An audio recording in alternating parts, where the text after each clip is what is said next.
अमोल शिंदे, मुक्काम पोस्ट राहणार तातवडा, तालुका फलटण, जिल्हा सातारा.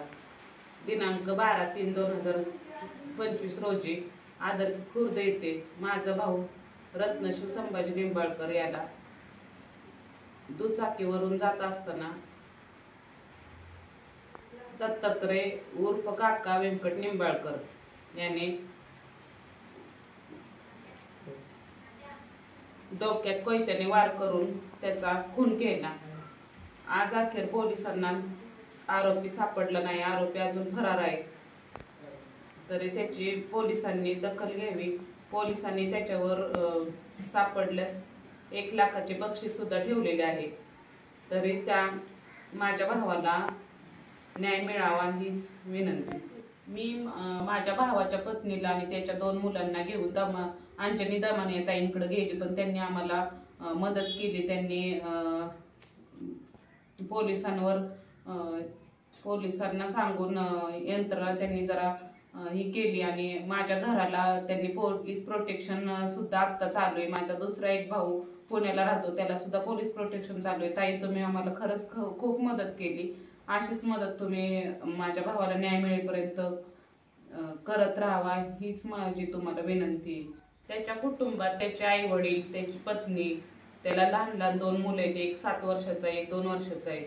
आणि मी 2 वर्षापासून आदरकी येथे राहते. माझ्या 2 मुलं आहेत. मुलगी 12वीला आहे, मुलगा 11वीला आहे. एवढ्या आमच्या 8 माणसांचा तो उदरनिर्वाह करत होता. तर आता आम्ही कुणाकडे जायचं? न्याय कुणाला मागायचा? त्या लहान मुलांचं काय? त्या लहान मुलांना कुणीतरी मदत करावी असं मला मनापासून. शासनाने त्या कुटुंबाकडे मला वाटते वैयक्तिकरित्या लक्ष द्यावं. त्या कुटुंबाची जबाबदारी घ्यावी.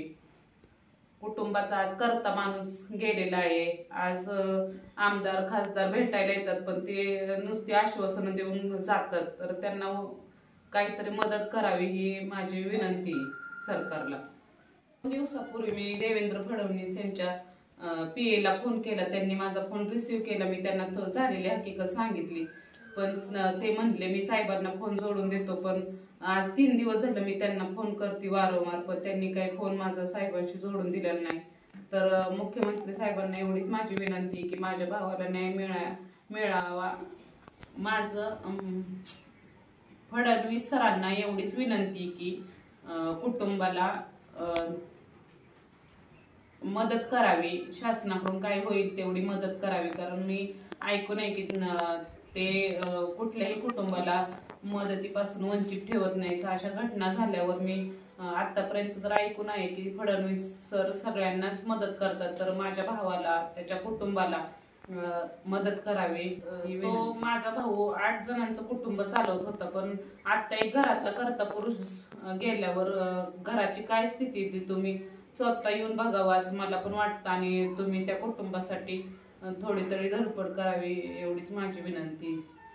मी आजपर्यंत ऐकून आहे देवेंद्र फडणवीस कुणालाच कुठल्याच कुटुंबाला न्याय मागितला तर ते माघारी परतवून लावत नाही. तरी माझी अशी विनंती की त्यांनी कुटुंबाकडे थोडंसं लक्ष द्यावं आणि त्या माझ्या भावाला न्याय मिळवून द्यावा. मी ऐकून आहे की देवेंद्र फडणवीस हे न्याय देणारे मुख्यमंत्री म्हणून मी त्यांना आजपर्यंत ओळखते. तर त्यांनी माझ्या कुटुंबाला न्याय मिळवून द्यावा. माझ्या भावाचा आरोपी त्याला लवकरात लवकर कसा हजर करायचा ते पोलिसांना